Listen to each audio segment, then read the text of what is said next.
Durante la Guerra Civil de Guatemala, que tuvo lugar entre 1960 y 1996, el Estado perpetró actos de genocidio contra el pueblo maya Ixil, en un conflicto que dejó más de 200.000 muertos, en su mayoría indígenas. Pues bien, hubo dos presidentes que dirigieron la fase más brutal del genocidio guatemalteco. Primero, el general Romeo Lucas García, entre 1978 y 1982, y después el general Efraín Ríos Montt, entre 1982 y 1983. Del segundo se sabe a ciencia cierta que fue entrenado bajo la misma doctrina militar de contrainsurgencia y anticomunismo radical impartida por Estados Unidos en la Escuela de las Américas. Del primero, de Romeo Lucas García, pese a que a menudo aparece en las listas de graduados de las fuentes activistas, no existe la certeza de que pasara por esa institución. Eso sí, ambos usaron tácticas de tierra arrasada, masacres y tortura. El ministro de Defensa de Guatemala entre enero de 1987 y mayo de 1990, el general Héctor Gramajo, graduado de la SOA, creó un plan general para pacificar el país y que se basaba en la célebre fórmula de frijoles y fusiles. Gramajo, que fue ministro durante parte del periodo presidencial de Vinicio Cerezo, argumentaba que para ganar la guerra no bastaba con la fuerza militar. El 70% del esfuerzo debía ser una acción cívica, dar comida, construir infraestructura y ofrecer seguridad a la población civil para ganar su lealtad y quitarle el agua, el apoyo popular, al pez, la guerrilla. Era la parte de ganarse los corazones y las mentes.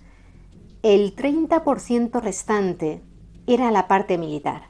Consistía en la persecución y eliminación de los insurgentes y de quienes se consideraban sus simpatizantes. En la práctica, este 30% se tradujo en la continuación de las masacres, los asesinatos selectivos y las desapariciones forzadas, aunque de una manera más sofisticada y quirúrgica que la política de tierra arrasada de sus predecesores. Gramajo sentía un orgullo intelectual por esta tesis, ya que la consideraba una estrategia más completa y evolucionada que la simple brutalidad. Por eso se refería a ella como su bebé, su gran aporte a la doctrina militar guatemalteca.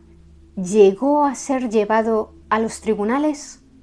Sí y no. No en Guatemala, donde, al igual que la inmensa mayoría de los altos mandos militares responsables de crímenes de guerra, Gramajo gozó de total impunidad. Se produjo una histórica condena por genocidio contra Ríos Montt en 2013, aunque esta fue rápidamente anulada. Pero sí juzgaron a Gramajo en Estados Unidos, ya que mientras asistía a un curso en la Escuela de Gobierno John F. Kennedy de la Universidad de Harvard, allí realizó un máster en Administración Pública, fue demandado en un tribunal federal. Para entonces, Gramajo era un general retirado del servicio activo, no ocupaba ningún cargo en el gobierno del nuevo presidente Jorge Serrano Elías, que había ascendido al poder. La demanda fue interpuesta por 8 ciudadanos guatemaltecos y la monja estadounidense Diana Ortiz, quien había sido secuestrada y brutalmente torturada en Guatemala mientras trabajaba allí en 1989 como misionera en proyectos educativos con supervivientes de la guerra, en su mayoría indígenas mayas. El ejército guatemalteco desconfiaba de los religiosos extranjeros como ella, ya que pensaban que podían denunciar las atrocidades y el terror que se vivía en las zonas rurales o incluso colaborar con la guerrilla. En el centro de detención clandestino, sus torturadores inventaron un juego de preguntas en el que la mujer contestara lo que contestara, siempre perdía, y el castigo era quemarla con un cigarrillo encendido. Según los informes médicos, le dejaron más de 111 marcas de quemaduras en su espalda. En las apenas 24 horas que duró su secuestro, también la golpearon y violaron en reiteradas ocasiones y la arrojaron a un foso lleno de otras víctimas de tortura, hombres, mujeres y niños. Algunas de ellas ya estaban muertas. Por cierto, Diana Ortiz siempre aseguró que entre sus captores había un estadounidense, un tal Alejandro, que cuando entró en el cuarto donde la mantenían secuestrada y vio que era una ciudadana estadounidense, les dijo a los otros secuestradores que debían dejarla en paz. Él la ayudó a vestirse, le pidió disculpas asegurándole que todo había sido un error, que la habían confundido con otra persona, aunque ella llevaba recibiendo amenazas desde hacía un año.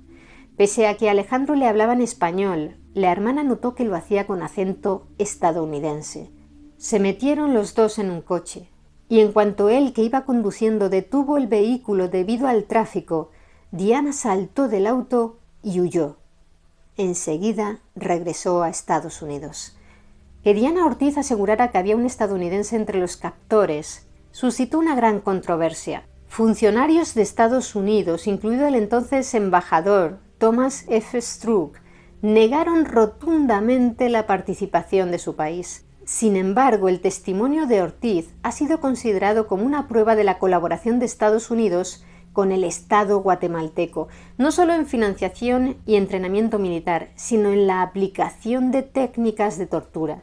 Además de las negaciones oficiales, intentaron desacreditar a la religiosa.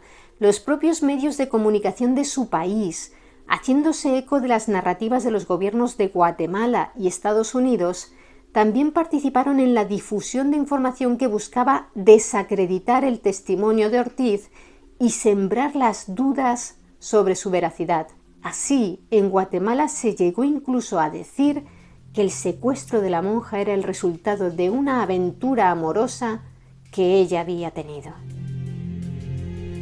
Gramajo, tras recibir la demanda, no parece que se inmutara demasiado. Concluyó su curso, que era de un año de duración, y se graduó junto al resto de su promoción en la primavera-verano de 1992. Una vez finalizados sus estudios, regresó a Guatemala. 3 años más tarde, en abril de 1995, el Tribunal Civil estadounidense que lo juzgaba encontró al general Gramajo culpable por haber supervisado una campaña de terror que incluía tortura, desapariciones y ejecuciones extrajudiciales. Era una demanda civil, no penal, de manera que se le condenó a pagar $47,5 millones a las víctimas. Aunque esta fue una victoria moral y legal muy importante, Gramajo, que como hemos dicho había regresado tiempo atrás a Guatemala, nunca pagó la indemnización. Por lo tanto, aunque fue considerado responsable en un tribunal extranjero y el gobierno de Estados Unidos le revocó la visa de entrada y lo declaró inadmisible en el país, en la práctica escapó de cualquier castigo penal o económico efectivo. Curiosamente, Héctor Gramajo se presentó como candidato a la presidencia de Guatemala 7 meses después de que ese tribunal de Estados Unidos lo declarara responsable de masivas violaciones de los derechos humanos. Lo hizo como candidato de una coalición de partidos, pero sus resultados fueron muy discretos. Quedó muy lejos de los primeros puestos, de manera que no pasó a la segunda vuelta. Diana Ortiz aseguró en su día sobre la Escuela de las Américas: cuando me hablan de ella, la imagen que me viene a la mente es la de una enorme sala de tortura, y tiemblo solo de pensarlo. Si hablamos de tiranos, ¿qué tienen en común el guatemalteco Efraín Ríos, los argentinos Leopoldo Galtieri y Roberto Viola, el boliviano Hugo Banzer, el panameño Manuel Antonio Noriega, el haitiano Raúl Cedras y el peruano Vladimiro Montesinos, entre otros muchos militares, dictadores y asesinos latinoamericanos? En efecto, todos pasaron por la misma escuela, la infame Escuela de las Américas.